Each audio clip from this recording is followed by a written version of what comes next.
এরপরে প্রশ্ন হলো, বিবাহ তালাক হওয়ার পর সেই বউ নেওয়ার বিধান কি? তালাকের পর স্ত্রীকে যদি কেউ ফেরত নিতে চান, তাহলে সেক্ষেত্রে তালাকটা যদি ফেরত নেয়ার মতো তালাক দেয় তাহলে ফেরত নেওয়া যাবে। আমি একটা কথা প্রায় বলি, বিবাহ বিচ্ছেদের পর, তালাকের পর 15 বছর 20 বছর পরেও যদি আবার স্বামী স্ত্রী একসাথে থাকতে চান, সুযোগ আছে যদি তালাক দেওয়ার সময় সেভাবে তালাক দেন। আমাদের দেশে সাধারণত তালাক দেওয়ার ক্ষেত্রে আমরা 1 তালাক 2 তালাক না, পারলে শত শত হাজার হাজার তালাক দেই। স্ত্রীকে একা না পারলে স্ত্রী 14 গোষ্ঠী সহ তালাক দেয়, আছে না নাই? এগুলা বিভ্রান্তি। যারা বিবাহ করেছেন তাদেরকে বলছি, আর যারা বিবাহ করবেন তাদেরকেও বলছি, খবরদার, দাম্পত্য জীবনে স্বামী স্ত্রীর মধ্যে যত বোঝাপড়ার গরমিল হোক, যত গন্ডগোল ফাসাদ হোক, কখনো রাগ উঠলো আর তালাক ঝেড়ে দিলেন, এই কাজটা কখনো করবেন না। আমি আমার এক উস্তাদ খুলনা দারুল উলুমের, ওনার কথা প্রায় বিভিন্ন জায়গায় বলি, হুজুরের কাছে তালাকের মাসআলা নিতে আসলে মাসআলার উত্তর দেওয়ার আগে ওনার গদির নিচে যে বেত থাকতো, ওই বেত দিয়ে আগে একদম পিটাই নিতেন। সে কোনো অফিসার, সে কোনো ব্যবসা প্রতিষ্ঠানের মালিক এসব দেখা দেখি নেই। তালাকের মাসআলা কোনো পুরুষ লোক জানতে আসছে, এই মাসআলার উত্তর দেওয়ার আগে উনি বেতটা বের করে শরীরে যত জোর আছে জোর দিয়ে 4-5টা বাড়ি আগে মারতেন, এরপরে বেতটা রেখা বলতেন, এবার বলো মাসআলা কি। কারণ চুন থেকে নুন খসলেই তালাক। তালাক কি মায়ের হাতের মোয়া? মনে চাইলো তালাক দিয়ে দিলেন। একটা সম্পর্ক থাকা না থাকার ব্যাপার। এখানে পুরুষরা যেরকম আছে, অনেক মেয়েরাও আছে, কিছু হলেই বাবার বাড়ি দৌড় দিবে, হইতে না হইতে বলে না তোমার সংসার আর করবো না, আবার বেহায়ের মতো সেই সংসার ঠিকই করে। আর এই ঠিক ঠিক বলা পুরুষদের মধ্যে বহু পুরুষ আছে যে চুন থেকে নুন খসলেই বলে না তোর সাথে সংসার করবে। এই ছোট লোকই সবাই করবেন? যুবক ভাইরা যারা আছেন, খবরদার, দাম্পত্য জীবনের প্রথম দিনগুলো, প্রথম বছরগুলো অনেক কষ্টে যায়, বনিবনা হতে চায় না। স্বামী স্ত্রীর মধ্যে নানান বিষয় কেওয়াজ লাগে, মায়ের কারণে, বোনের কারণে, ননদের কারণে, শাশুড়ির কারণে, বাইরের লোকের কারণে নানান ভুল বোঝাবুঝি তৈরি হয়। দিন যত অতিবাহিত হতে থাকবে, যত পারিবারিক জীবনটা সামনে এগোতে থাকবে, লাস্টিং করতে থাকবে, সন্তান বড় হতে থাকবে, ইনশাল্লাহ দেখবেন এগুলো সব হারায় যাবে। যারা ধৈর্যশীল তারা সবর করে, যারা অধৈর্যশীল তারা আগে ভাগে রাস্তা দুই দিক করে ফেলে। এজন্য ধৈর্য সহ্য ছাড়া কখনো পারিবারিক জীবন টিকানো সম্ভব নয়। ঘরে ঘরে তালাক হচ্ছে। আমি তালাক নিয়ে একটা লিফলেট তৈরি করছি, ইনশাল্লাহ সেটা অচিরেই হাজার হাজার মানুষের কাছে আমরা পৌঁছায় দিব যে বিবাহের আগে তালাক সম্পর্কে সতর্ক হন। বেশিরভাগ মানুষ তালাক দিয়ে এসে এরপরে চোখের পানি ফেলে, এসে বলে হুজুর দিয়ে ফেলেছি এখন কি করব।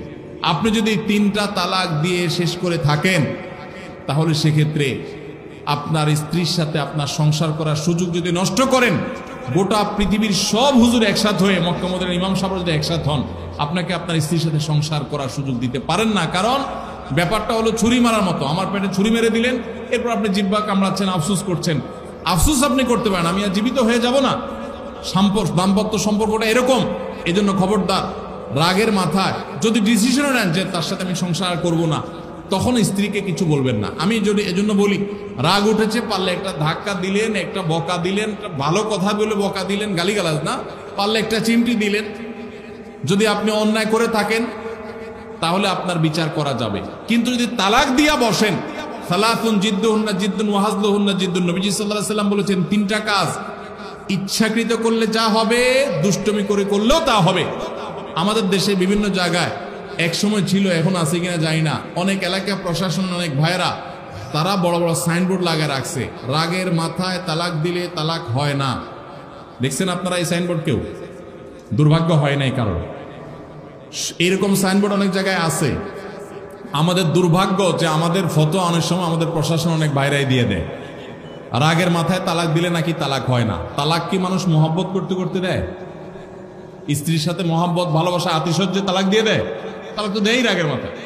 তবে শরীয়ত বলে রাগের মাথায় আপনি ব্যালেন্স হারিয়ে তালাক দিয়ে পরে আফসোস যেন করতে না হয়, এই জন্য আপনাকে সবর করতে হবে। তালাক দেওয়ার ডিসিশন নিয়েছেন, স্ত্রীর একটা মাসিক পার হওয়ার পর্যন্ত অপেক্ষা করতে হবে। আসলো আর মুখ দিয়ে তালাক বলে দিলেন, জি না। তালাক দেওয়ার নিয়ম শুনেন, যেভাবে তালাক দিলে আবারও ফেরত নিতে পারবেন কখনো চাইলে, সেটা সুযোগ কখন হবে। আপনি সিদ্ধান্ত নিচ্ছেন না আর একসাথে আমরা থাকবো না, ওকে ফাইন, পরামর্শ করছেন বন্ধু বান্ধব, বিচক্ষণ মুরব্বী, আলেম ওলামা, লয়ার, সবার সাথে, তাহলে এবার আপনাকে অপেক্ষা করতে হবে। সিদ্ধান্ত নিলেন আজকে আর কালকে তালাক দিবেন, জি না, অপেক্ষা করতে হবে একটা মাসিকের। মাসিক পার হবে, এরপরে পবিত্রতা আসবে, সেই পবিত্রতার পিরিয়ডের শারীরিক কোনো সম্পর্ক হওয়ার আগে আপনাকে তালাক দিতে হবে। এটা হলো তালাকুস সুন্নাহ। এভাবে শরীয়ত তালাক দেওয়ার নির্দেশ, যদি দিতে হয় এভাবে দিতে হবে। কেন শরীয়ত এতগুলো স্টেপ অবলম্বন করছে জানেন? কারণ শরীয়ত এনশিওর করতে চায় আপনার তালাকটা খুব বিচক্ষণতার সাথে, বুদ্ধিদীপ্তভাবে, সুচিন্তিতভাবে হয়েছে, ঠান্ডা মাথায় হয়েছে, বুঝে শুনে হয়েছে। আপনি এটা অ্যাবনর্মাল হয়ে মেজাজ হারিয়ে আপনি মাথা গরম করে দিয়ে ফেলেননি। এটা নিশ্চিত করবার জন্য এতগুলো সময়, এতগুলো স্টেপ নিয়েছে যে একটা মাসিকের পিরিয়ড পার হওয়ার পরও স্বামী স্ত্রী একে অন্যের প্রতি যথেষ্ট আকৃষ্ট হওয়ার কারণ থাকা সত্ত্বেও সেই শারীরিক সম্পর্ক করার আগে আপনি তালাক দিচ্ছেন, মানে হলো যথেষ্ট যৌক্তিকতা আছে এবং আপনি খুব কনভিন্স হয়ে বুঝে শুনে তালাক দিচ্ছেন। এটা এনশিওর করার জন্য শরীয়ত এতগুলো বাঁধ দিয়েছে। এই বাঁধ পার হওয়ার পর আপনাকে তালাক দিতে হবে। আমাদের দেশে হাজারের ভিতরে 999 জন মানুষ তালাক দেওয়ার সময় মুখ দিয়ে আসলো আর পট করে তালাক দিয়ে দিল। এটা সুন্নাহ তালাক নয়। এই তালাকটা, এইভাবে তালাক দেওয়া, এটা একটা গুনাহের কাজ। এভাবে তালাক দিবেন না, তালাক দেওয়া যাবে না। এই জন্য যুবক ভাইরা যারা বিবাহ করবেন ভবিষ্যতে, আপনারা জেনে রাখেন ঘরে ঘরে তালাক হচ্ছে। ঢাকায় যতগুলো বিবাহ রেকর্ড হয় আনুপাতিক হারে প্রায় পাল্লা দিয়ে ততগুলো বিবাহ বিচ্ছেদ হয়। ভয়ঙ্কর ভাবে তালাক বেড়ে চলেছে। কয়েক জায়গায় মাহফিলে গিয়েছি, এলাকার চেয়ারম্যান সাহেবরা বলছে, ভাই আমি চেয়ারম্যান হওয়ার পরে যে বিচার আচার আমার কাছে আসছে, বিসমিল্লাহি করছি তালাকের বিচার দিয়া। একজন বলছেন যে কয়েকদিনের ভিতরে 20-25টা তালাকের বিচার আসছে, আর যেগুলো আমার কাছে আসে সেগুলো তো আমাদের হিসাবের বাইরে। এই জন্য আপনাদের প্রতি উদাত্ত আহ্বান রাখতে চাই, আমাদের সংসারগুলো সব খান খান হয়ে যাচ্ছে। সবাই সংযমী হতে হবে, ধৈর্যশীল হতে হবে। as-sabru জাযাউহু আল জান্নাহ, সবরের বিনিময় আল্লাহ তাআলা জান্নাত দান করবেন। সবাই সবর করবেন তো ইনশাআল্লাহ।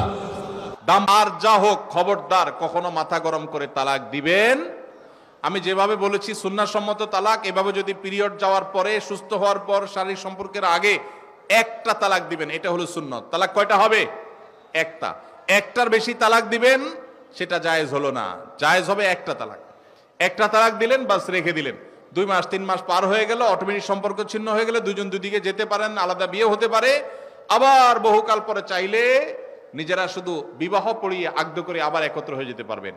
আর যদি আপনি একটা দিয়েছেন, আবার আরেকটা দিয়েছেন, 6 মাস পর আরেকটা দিয়েছেন, দিয়ে 3টা শেষ করে ফেলছেন, তাহলে আর কখনো বিবাহ যদি মক্কার ইমাম সাহেব এসেও পড়ায়, তারপর আর একসাথে থাকতে পারবেন না।